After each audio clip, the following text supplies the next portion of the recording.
Friends, welcome to my channel Saraswati teacher classes. आज का हमारा टॉपिक है घोष, अघोष, सघोष। जी हाँ फ्रेंड्स, आज की इस वीडियो में हम पढ़ेंगे कि हिंदी में जो घोष और अघोष होता है ये क्या होता है, क्योंकि ये भी जो है बहुत ही इम्पोर्टेंट है आपके एग्ज़ाम के पॉइंट ऑफ व्यू से। यहाँ से भी जो क्वेश्चन बहुत ही पोटअप होता है।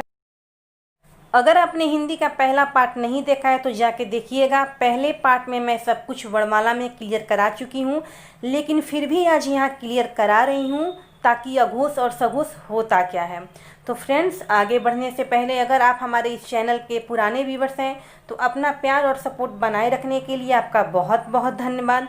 और आप इस चैनल पे नए हैं तो चैनल को सब्सक्राइब करना मत भूलिएगा और साथ ही में बेल आइकन को भी प्रेस करिएगा ताकि समय समय पे वीडियो का नोटिफिकेशन आपको मिलता रहे। तो फ्रेंड्स, आज की जो वीडियो है बहुत ही छोटी सी वीडियो है और इस छोटी सी वीडियो में ही हम पूरा कॉन्सेप्ट को पूरा करेंगे जो हर बार एग्जाम में पूछा जाता है। तो चलिए स्टार्ट करते हैं आज की इस वीडियो। पहला पॉइंट है कि घोष, यानी घोष का अर्थ। तो स्वर तंत्रियों में ध्वनि का कंपन ही घोष है। इन्हें दो भागों में बांटा जाता है, यानी घोष सघोष एक ही होते हैं, लेकिन कंपन यानी स्वर तंत्रियों के हिसाब से इन्हें दो भागों में बांटा जाता है। यानी जब हम बोलते हैं तो हमारी बॉडी में कंपन सी उत्पन्न होती है। अब कौन कौन से इन्हें दो भागों में बांटा गया है, तो पहला है अघोष और दूसरा है सघोष। जो यहाँ से क्वेश्चन बहुत ही बनते हैं और डीप से बनते हैं, तो आइए इन्हें हम समझते हैं। तो पहला है हमारा अघोष। हर वर्ग का प्रथम व द्वितीय व्यंजन एक तीन ऊष्म व्यंजन अघोष व्यंजन कहलाते हैं। यानी हर वर्ग में प्रथम व द्वितीय व्यंजन यानी 2 पॉइंट जो इम्पोर्टेंट हैं। और ऊष्म व्यंजन कैसे होते हैं, तो 3 ऊष्म व्यंजन होते हैं। उसमें क्या क्या आता है, तो सा सा सा, यानी 3 बार सा सा आता है। याद रखिएगा, केवल 3 ऊष्म व्यंजन ही आते हैं अघोष में। अब ये वर्ग क्या होता है, तो का वर्ग, चा वर्ग, टा वर्ग, ता वर्ग, पा वर्ग, ये 5 वर्ग होते हैं, जो कि हर वर्ग के 5 सदस्य भी होते हैं। और अघोष को मुंह से, गले से बोलने पर कंपन न हो तो बोल के आप देख सकते हैं। तो का को बोलते हैं तो क्या कंपन होता है, नहीं होता है। खा को बोलते हैं तो क्या कंपन होता है, नहीं होता है। तो वैसे ही हर वर्ग के स्टार्टिंग के 2 अक्षर जो हमारे होते हैं वो अघोष होते हैं। कुल अघोष व्यंजनों की संख्या 13 होती है। अब आप सोचते होंगे फ्रेंड्स कि ये 13 कहाँ से आ गई। अभी तो हमने आपको 3 बताया है कि उसमें 3 व्यंजन जो होते हैं वो अघोष होते हैं। तो देखिए, स्टार्टिंग के जो हमारे 2 अक्षर हैं, यानी कि का, खा, च, छ, ट, ठ, त, थ, प, फ, तो ये हमारे स्टार्टिंग के 2 हैं, ये हमारे अघोष हैं, जो मैं लाल रंग से लिखी हूँ और इधर मैं हरे से लिखी हूँ ताकि आपको अच्छे से समझ में आए। तो जो शुरू के 2 होंगे वो हमारे अघोष होंगे और उसके बाकी को जो हम छोड़ देंगे वो हमारे सघोष हो जाएंगे। आपके समझने के लिए हम 2 कलर में लिखे हैं जो आपको अच्छे से समझ में आए। तो जब आप इसको काउंट करेंगे तो ये हमारा 10 होगा और 10 में जब आप इस 3 को उसमें व्यंजन को ऐड करेंगे तो हमारा 13 हो जाएगी। यानी अघोष की व्यंजनों की संख्या कितनी हो जाएगी, हमारी 13 हो जाएगी।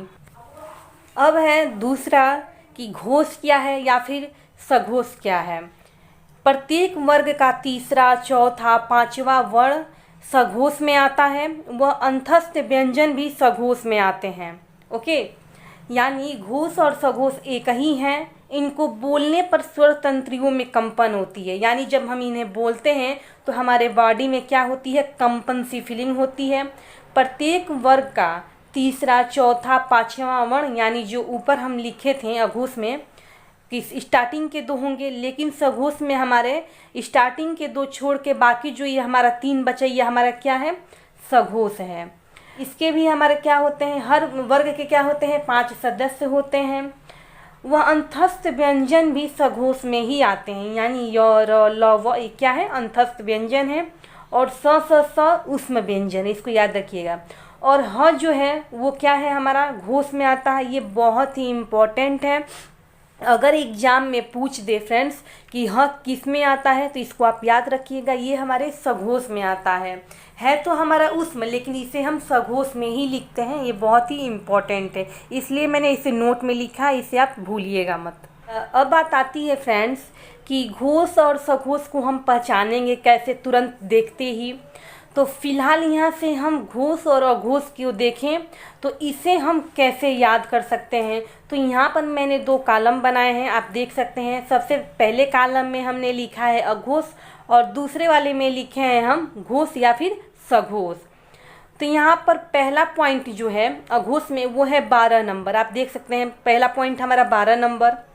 और दूसरे तरफ यानी सघोष में हम लिखे हैं 345 नंबर। ये क्या है, तो यानी आपको अघोष याद जो है वो कैसे करेंगे, आ जाएगा तो 12 नंबर को। तो 12 नंबर क्या है, ये 12 का मतलब हुआ पहला और दूसरा, यानी शुरू का जो हम 2 अक्षर बोले हैं उसको हम 12 से डिनोट किए हैं। और इधर 345 लिखे हैं, यानी 3 4 5वां अक्षर को हमने 345 लिख दिया कि जब भी आप समझेंगे देखेंगे तो आपको फट से याद हो जाएगा। अब सघोष का दूसरा पॉइंट है अंतस्थ व्यंजन। उसके बाद तीसरा पॉइंट है प्रत्येक स्वर। तो 1 पॉइंट अघोष में और 3 पॉइंट सघोष में बनता है। तो फ्रेंड्स यहाँ पर आप देख सकते हैं कि टोटल का टोटल सघोष और अघोष क्या है, बस इतना ही है। इतना में ही हमारा सघोष और अघोष बनता है। अघोष में केवल 1 पॉइंट याद करना है 12 नंबर, और सघोष में आता है तो इसमें 3 पॉइंट बन जाता है। पहला पॉइंट 345, दूसरा पॉइंट अंतस्थ व्यंजन और तीसरा पॉइंट प्रत्येक स्वर। बस इतना ही पढ़ लेना है, हमारा घोष और सघोष कंप्लीट हो जाएगा। आइए फ्रेंड्स अब कुछ क्वेश्चन भी हम सॉल्व कर लेते हैं। क्वेश्चन है हमारा कि निम्न में कौन सा ऊष्म व्यंजन है, क, ख, स या कोई नहीं।